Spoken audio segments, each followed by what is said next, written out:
لا حول ولا قوة إلا بالله العلی العظیم اعوذ باللہ من الشیطان اللعین الرجیم بسم اللہ الرحمن الرحیم الحمد للہ والصلاة علی اہلہا رب اشرح لی صدری ویسر لی امری واحلل عقدۃ من لسانی یفقہوا قولی اما بعد۔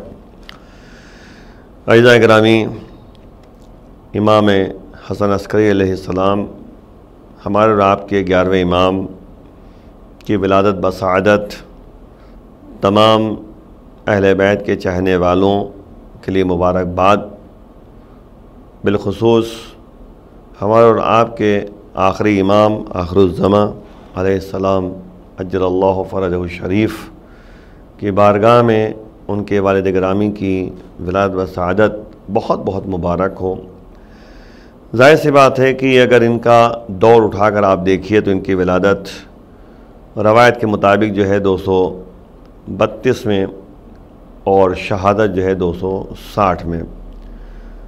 جب امام کی شہادت واقع ہوئی ہے تو ہمارے اور آپ کے آخری امام 5 سال کے تھے، اور اہم پہلو کی طرف اشارہ کیا جائے کہ ان کا لقب ابن الرضا قرار دیا گیا ہے، عسکری بھی ہے۔ اس میں عسکری کیوں کہا گیا ہے؟ کیونکہ امام کو سامرہ میں رکھا گیا تھا کہ جہاں پر عسکر یعنی لشکر جو ہے مقیم رہتا تھا، تو اس بنیاد پہ ان کو عسکری کہا گیا ہے۔ ان کے والد گرامی کو بھی جو ہے عسکری کہا گیا ہے، اس کے لیے عسکریین یعنی 2 عسکری۔ اور ان کی جو ہے قبر مطہر جو ہے وہاں سامرہ میں ہے، اور ان کے ظاہر سے بات ہے کہ ان کے والد گرامی کی بھی قبر وہیں پر موجود ہے، یعنی ہمارے آپ اور آپ کے 10ویں امام اور 11ویں امام علیہم السلام دونوں کی قبر مطہر جو ہے وہ سامرہ میں ہے۔ غور طلب بات یہ ہے کہ ہر دور میں یہی رہا کہ ہر امام کو پریشان کرنے کی کوشش کی گئی۔ ظالمین، جبارین، بنی عباس، بنی امیہ، جو ایسے ظالم و جبار جو ہے یعنی حکمراں پائے جاتے تھے، انہوں نے اہل بیت اطہار پر جو ہے بہت ظلم و ستم ڈھائے ہیں۔ اور ظاہر سی بات ہے کہ امام کی جو زندگی رہی ہے وہ مختصر زندگی تھی، 28-29 سال کی عمر جو ہے ان کے لیے تھی، اور انہوں نے جو ہے تبلیغ احکام الہیہ کے لیے مختلف طریقے اپنائے تھے۔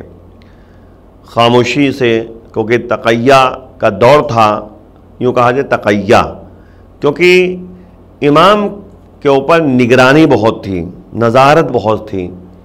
حکمراں جو ہے جاسوس مقرر کر رکھے تھے، جس کے نتیجے میں امام کے لیے مشکل تھا، اور کبھی کبھی ایسا بھی ہوتا تھا کہ اپنے اشارے و کنایے سے جو ہے مولا تبلیغ احکام الہیہ کیا کرتے تھے۔ یہاں تک کہ امام جب یعنی بازار سے گزرتے تھے تو بھی جو ہے یعنی حکومت وقت کے افراد جو ہے نگرانی کرتے تھے، دیکھتے رہتے تھے اور ساتھ ساتھ رہتے تھے۔ تو امام نے جو ہے اپنے چاہنے والوں سے یہاں تک کہہ دیا تھا کہ کوئی جو ہے امام کی طرف متوجہ نہ ہو، اور امام سے ملاقات کرنے کے لیے افراد جو ہے راستے میں بیٹھ جاتے تھے اور امام کے اشاروں کو سمجھتے تھے، امام کو دیکھتے تھے، امام کی زیارت کیا کرتے تھے۔ اور سب سے اہم پہلو یہی ہے کہ امام نے جو دور ایسا گزرا ہے کہ مختلف طریقوں سے جو ہے احکام الہیہ کیا ہے۔ اب آپ غور کریں کہ امام کے زمانے میں بہت سارے مسائل جو ہے سامنے آئے، ان میں سے یہی ہے کہ امام کے لیے سخت مرحلہ تھا احکام کو بیان کرنے کے لیے، تو مولا نے مختلف طریقے اپنائے تھے۔ اصل مسئلہ یہ ہے کہ یہ جو دور ایسا تھا کہ جس میں جو ہے امام کے لیے سخت مرحلہ تھا۔ اب آپ غور کریں کہ امام نے ایک جو واقعہ امام کے زمانے کا آپ کے سامنے پیش کرنا ہے، وہ یہ کہ قحط کا عالم تھا اور پانی جو ہے نہیں برس رہا تھا، لیکن ایک عیسائی جو عالم تھا، عیسائی عالم جو تھا، وہ آیا، اس نے جو ہے ہاتھ اپنا آسمان کی طرف بلند کیا تو پانی برسنے لگا۔ تو ایک دن ایسا ہو گیا تو لوگ جو ہے اس کی طرف رغبت پیدا کرنے لگے، اس کی طرف جو ہے راغب ہونے لگے، متوجہ ہونے لگے۔ بہت سے ایسے افراد بھی تھے جو عیسائی المذہب جو ہے قبول کرنے کے لیے تیار ہو گئے تھے۔ تو امام کے چاہنے والے نے آ کر امام سے خبر دی کہ مولا یہ حالات جو ہے ہمارے سامنے ہے کہ وہ آتا ہے اور اپنا ہاتھ جو ہے بلند کرتا ہے، آسمان کی جانب پانی برسنے لگتا ہے۔ تو آپ غور کریں کہ امام نے فوراً کہا کہ جب وہ آئے اور دوبارہ جو ہے پانی برسنے کے لیے جو ہے اپنے ہاتھ کو بلند کرے اور دعا کے لیے ہاتھ اٹھائے تو تم میرے پاس آ جانا اور مجھے متوجہ کر دینا۔ بہرحال دوسرے دن کا دور ایسا تھا کہ پھر وہ آیا میدان میں اور لوگ جو ہے اکٹھا ہوئے، جمع غفیر، اور باقاعدہ لوگ اکٹھا ہو کے دیکھے کہ کس طریقے سے وہ پانی برساتا ہے۔ اس نے ہاتھوں کو بلند کیا، جیسے ہاتھوں کو بلند کیا تو امام نے فوراً اپنے چاہنے والے سے کہا کہ جاؤ جو اس کے ہاتھ میں ہے وہ لے کر چلے آؤ۔ اب بھائی مجمع ہے، لوگ بہت سارے موجود ہیں یہ دیکھنے کے لیے کہ آخر کیسے جو ہے پانی برستا ہے، اور جیسے اس نے ہاتھ اٹھایا تھا فوراً بادل آنا شروع ہو گئے تھے۔ مولانا جیسے ہی کہا اس کے ہاتھ میں جو کچھ ہے لے کر آؤ، اب جیسے وہ جو ہے ہاتھ سے وہ چیز لائی گئی فوراً جو ہے بادل جو آئے ہوئے تھے وہ جو ہے چھٹ گئے، ختم ہو گئے، بادل آنا بند ہو گئے۔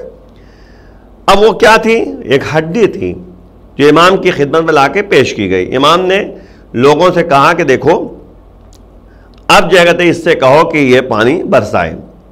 اب وہ بار بار ہاتھوں کو بلند کر رہا ہے، پانی برسنے کا نام نہیں لے رہا ہے، اور اس کا بادل جو آئے بھی تھے وہ چلے گئے واپس۔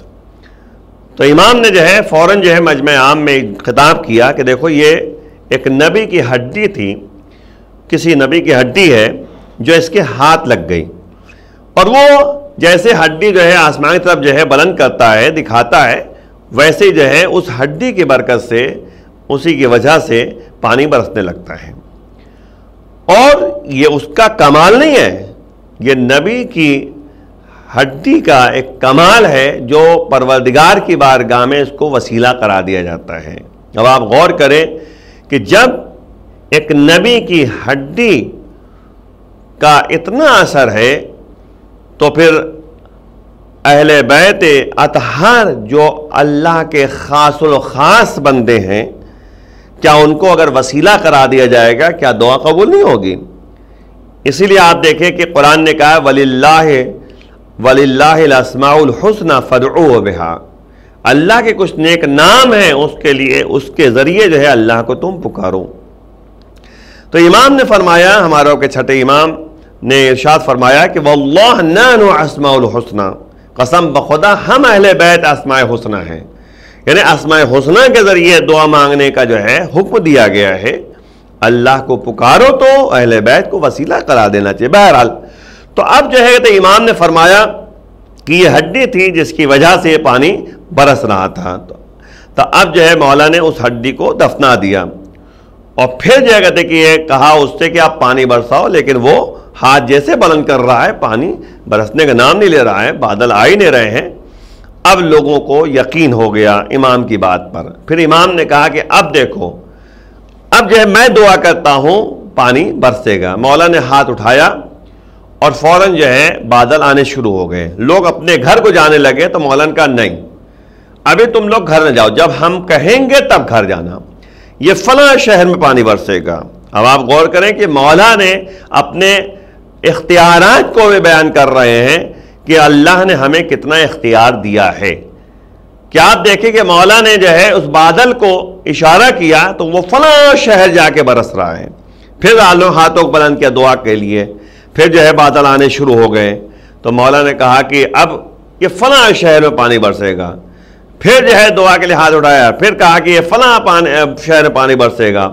اس کے بعد پھر جو ہے جب بادل ایک دفعہ بادل آئے تو مولا نے کہا کہ اب تم اپنے اپنے گھر چلے جاؤ، تم لوگ جب تک اپنے اپنے گھر نہیں جاؤ گے تب تک جو ہے پانی نہیں برسے گا۔ جب اپنے اپنے گھر یہ لوگ پہنچ گئے تو پانی برسا۔ تب آپ غور کریں کہ اللہ نے جو ہے اہل بیت اطہار کو اتنی اتھارٹی دی ہے، اتنا مرتبہ بلند کیا ہے، تو جس کے نتیجے میں جو ہے یہ جو چاہتے ہیں وہ بہرحال جو ہے اللہ اسے پورا کرتا ہے۔ اور آپ غور کریں کہ ہمارے یعنی اصلاحی گفتگو کے لیے اور ہمارے لیے جو مولا کے اقوال ہیں، کیونکہ وقت کا تقاضا نہیں ہے کہ میں زیادہ آپ کے سامنے پیش کر سکوں، لیکن تبرکاً جو ہے چند باتیں پیش کرنے کا میں خواہش مند ہوں۔ پہلی بات یہ ہے کہ مولا کے ایک قول نقل کر دوں کہ مولا نے مومن کی نشانیاں بیان کی تھی۔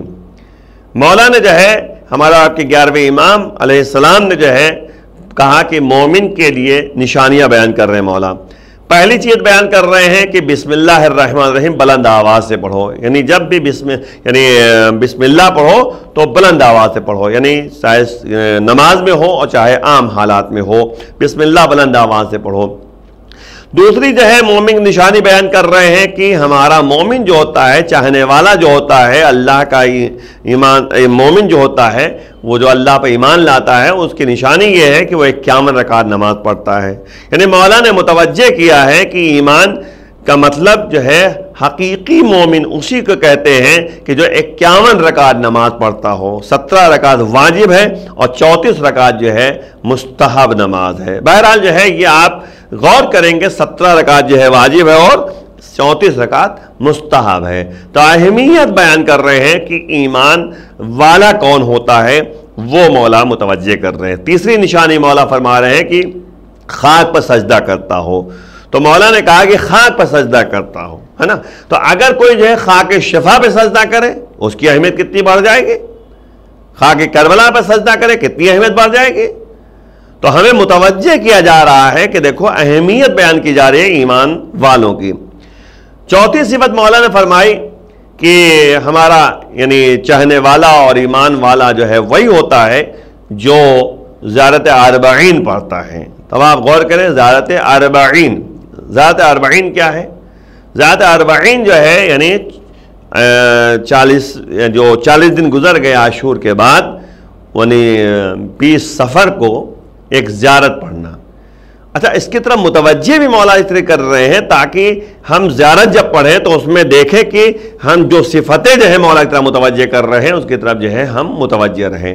تب آپ غور کریں کہ 5ویں صفت جو ہے مولا فرما رہے ہیں کہ ہمارا مومن جو ہوتا ہے، چاہنے والا جو ہوتا ہے، وہ داہنے ہاتھ میں انگوٹھی پہنتا ہے۔